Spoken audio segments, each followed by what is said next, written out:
ان شاء الله احنا معانا Chapter 2 Boehringer Symposium. I would like to welcome Professor Luca Riscialdi from Italy. He will speak about idiopathic pulmonary fibrosis, clinical course, diagnosis, and management. Welcome, Professor Luca. Thank you. Thank you very much. Do you think I can share my screen, or can you send the slides?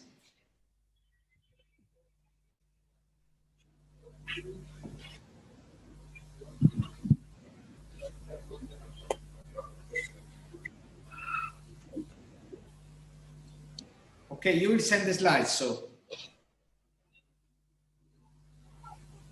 Okay, thank you. These are my disclosure. Next slide.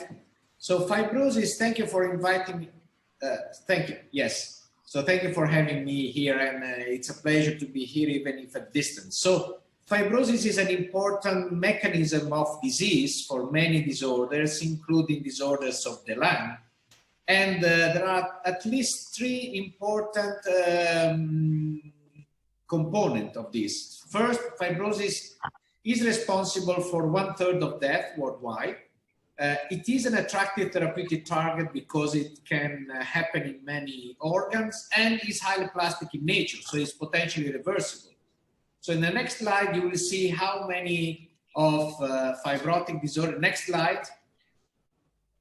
Many disorders affect many organs and are all fibrotic, which are important. So next slide is the prototype of fibrotic lung disease, which is IPF. This is a nice review of American colleagues. And in the next slide, you will see why IPF is the prototype, because it's a deadly disease, and the mortality for IPF, when adjusted for age, are been increasing worldwide, and in particular in England, as in this study. Next slide, you will see which are the component of the diagnostic algorithm for IPF. In every patient, we can see that these patients, they have chronic exertional dyspnea, bilateral vertical-like crackle, and low diffusion capacity. So in theory, it's possible to think that it should be easy to make a diagnosis of these patients. However, it's not easy, because you see that chest X-ray is totally non-specific. The next slide, you will see what is the key test for this disease, which is high-resolution CT scan. This is a video, but it's not working. It doesn't matter. So next slide. You will see which are the most recent document from the Fleischner Society, suggesting that we can make a diagnosis of IPF in a confident way in most of the patient by the pattern of high-resolution CT scan. But before that, next slide, we need to exclude known cause of pulmonary fibrosis. And as you know, this is an important part of our job, like excluding systemic autoimmune disease, sarcoid, hypersensitive pneumonitis, occupational disorder, or drug-induced disorder. In the next slide, you will see the high-resolution CT scan patterns for this disease that goes from the typical UIP with traction bronchiectasis and honeycombing to the probable indeterminate or non-UIP pattern. This is one guideline. There is also another guideline that has been produced by the American Thoracic Society and the European Respiratory Society. Next slide. This guideline was published almost just few months after the first guideline from Fleischner. And also in this guideline, we have the high-resolution CT scan patterns as the main component of the diagnostic algorithm for IPF. Next slide, you will see the typical UIP pattern. In the next slide, you will see the probable UIP pattern, in which there is no honeycombing, but there are traction bronchiectasis. In the next slide, you will see the current algorithm for the diagnosis of IPF. You will see that there is a very important two-step multidisciplinary discussion after CT scan, and after surgical lab biopsy or BL if it's performed. So clearly what is needed is the MDT. So how to diagnose IPF? Next slide. This is a nice editorial by Ganesh, Raghu and other colleagues that is telling us that the probable UIP pattern should not be undergo biopsy every time. So what is important? It's important to understand that you need to have clinical equipoise. Next slide. Because there is a clinical suspicion for IPF, which should guide the need for a surgical lung biopsy. So in other words, when you see a probable UIP pattern, you should decide if performing a biopsy or not based on clinical suspicion. Why? When you have the typical UIP pattern with honeycombing, biopsy is never required. But there is another pattern which is important. Next slide. Is the indeterminate pattern, because the pattern can represent early UIP. So these patients do not have honeycombing, these patients do not have traction bronchiectasis, they only have reticulation. What to do with these patients? In this patient, I think it's particularly relevant to do a biopsy, because this patient may still have UIP, so they may have IPF. Why is it important to make a diagnosis? Next slide, because we have treatments. Same review on IPF from the colleagues before. We have at least 2 treatments now approved worldwide for IPF, nintedanib and pirfenidone. They both reduce disease progression by 50%. They both have side effects, but they clearly are effective in the treatment of IPF.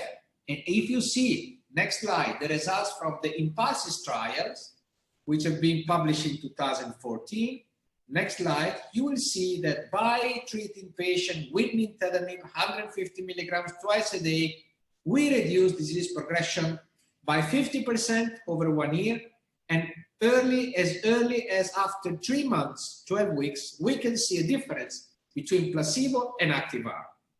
Now, the problem is that we are just reducing disease progression. Next slide. This is what we do. Patient in placebo, they progress. Patient on treatment, they reduce disease progression, but they still progress. And also, the single patient effect on these lives is difficult to predict. Next slide, you will see a study, which is a post-hoc analysis of the Impulses trial, asking the question, how many patients are stable or improve with treatment with nintedanib? Next slide. You will see that this is clearly showing that most of the patients in the placebo arm will progress, but the next slide is important, because if you click again, next, no, that was not visible. So go back again here. So you will see that in patient with nintedanib, treated in nintedanib, there is a significant, although minority of patients, they will improve their lung function. So I think that at the single level, the effect of nintedanib is not predictable, but we know from clinical trial that some patients can also improve their lung function. Next slide.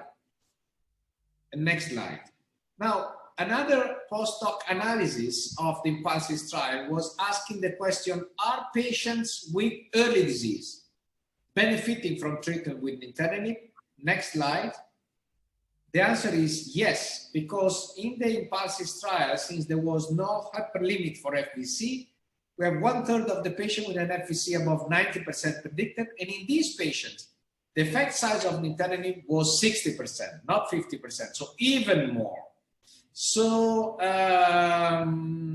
I think that at this stage, we can say that the patient with early disease benefit from treatment with nintedanib, and that means that it's very important to make an early diagnosis. These results are being confirmed in another trial, next slide, performed in the UK. This trial was designed to explore the potential of systemic biomarkers to predict the response to treatment. Next slide, the trial was negative for the biomarker that you see on the left side of the slide. However, over 3 months of treatment, you can see that patients with an FVC above 80%, so with early disease, they stabilized their lung function with nintedanib while they use 70 ml of FVC over 3 months. So this is a further confirmation that I think it's important to see that we have clear evidence that early treatment is effective in these patients.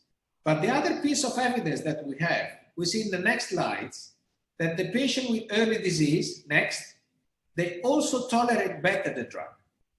So you see the rate of discontinuation in patients treated with nintedanib is inversely proportional with the level of FVC at the start of treatment. In other words, the lower the FVC at the start of treatment, the higher the probability of discontinuing the drugs, which is understandable because these patients are sick and these patients do not tolerate the side effect of the drug very well. So by treating patients with nintedanib early in the disease stage, we will achieve two goals. The first goal is to obtain a significant reduction in the progression of disease, which is important. And the other thing which is important, we will get better tolerability. So less patients will discontinue the drug. So very important to diagnose the patient early. How much early? That we don't know. Next slide, you will see the earliest. These are interstitial lung abnormalities detected incidentally on CT. So this Fleischner Society paper that was just published in Lancet Respiratory Medicine is the first one trying to classify these lesions that we call them abnormalities. We don't call them even disease because we don't know if they will progress or not. But probably these are the earliest stage of fibrotic lung disease. Now, what to do with these patients is still unclear.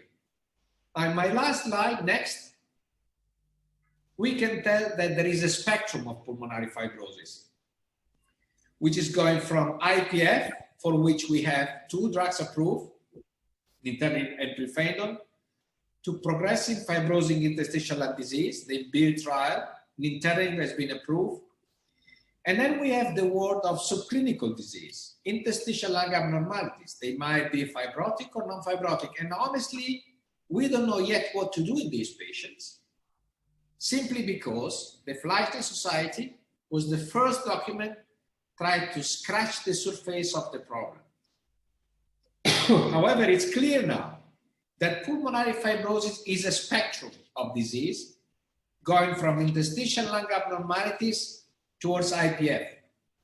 And the early diagnosis of these patients is clearly important to get best benefit from treatment with antifibrotic drugs and to reduce their progression.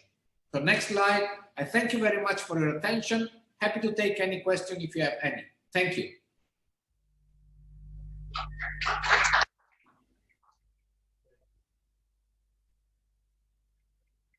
Thank you, Professor Luca, and thank you for being with us. It's a real honor, and we enjoyed your talk, and I believe we'll have some few questions within the coming few minutes.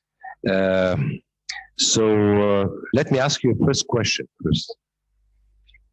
So what do you think the difference between the pirfenidone and nintedanib? I mean, in our protocol of treatment, because we've been using the pirfenidone.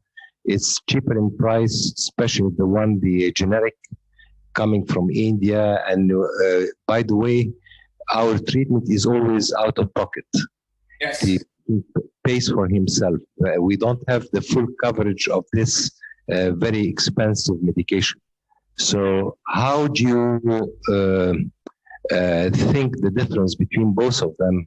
I know, of course, the Indeterminate as a TKI is definitely more efficacious, but we're considering as well the socioeconomic condition of the patient. So what do you think? Yes, I think that's an important question because, of course, in Europe, in Italy, we don't have the problem of the costs, and they are both equally expensive, but people do not pay out of pocket. But I've been informed recently by my colleagues in India that also nintedanib is now generic there. So, and they started to use it. So maybe that would be an option. And I think that if both drugs would be generic and they can be imported from India in your country, that might be a solution because for some patients, pirfenidone is better. For some other, nintedanib is better. The best thing is to have both options available. Professor Luca, thank you so much for your excellent expose. And we hope next time to be here with us in Egypt. My question about the effect or efficacy of nintedanib in late stages IPF. In early stage, it's very effective, but some patients diagnosed lately. Is there any study or your experience in using nintedanib in late stages IPF? Yeah, late stage. I think it's a very good question. Many patients that we see are also diagnosed in late stage. So I think that I have the idea that treatment is always a good idea because at least you will reduce the risk of acute exacerbation, which is also a big risk for these patients. So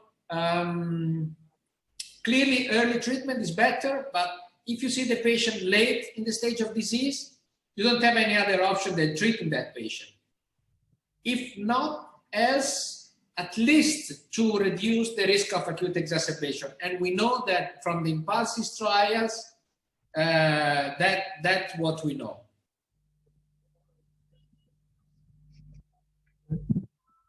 Thank you, Professor Luca, for your interesting talk. I need to ask you questions about the nintedanib for treatment of post-COVID fibrosis. Is there a rule for non-nintedanib or antifibrotic agent? And there is a rule also for non-UIP patient for the use of antifibrotic agent? I think there are two trials ongoing, one in France and one in the UK for nintedanib for post-COVID fibrosis. I think there is also one planned with pirfenidone and there is one ongoing with pamrevlumab, which is an antibody. So there will be more. So clearly post-COVID fibrosis is something that we are going to see in the future because there are so many cases of COVID that we are going to see a lot of cases with fibrosis. So in terms of number, we will see that. This disease is not as progressive as IPF, but I think that these are patients that we will see in our patient clinic. In order to know if the antifibrotic work, I think we need to wait for the clinical trials. Okay, question from me again, Professor Luca. What do you think of the azathioprine and steroids in IPF? Would you recommend this or you disagree? I disagree because the Imuran or the azathioprine with the steroids, and in advanced cases we give them the non-pharmacological management like long-term oxygen therapy, etc. So what do you think of the azathioprine and the steroids? So we know since 2012 that the combination of corticosteroids and azathioprine is harmful in patients with IPF. It's the Panther trial. So we should not do that. This is really something that we should avoid. It's much better not to treat the patient than treat the patient with the combination of corticosteroids and immunosuppressor because we know that that will increase the mortality of our patients.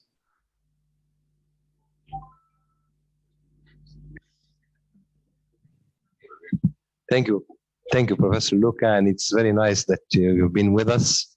Yes. And next year, hopefully in Italy and Egypt, there's not going to be any lockdown. I really hope so. I really hope so. That we're going to meet soon. I know you enjoy Sharm el-Sheikh, so we're waiting for you there. Okay. Italian people, they love Sharm el-Sheikh. We do. It's a fantastic country. Thank you very much. Have a nice conference. Thank you. Bye-bye.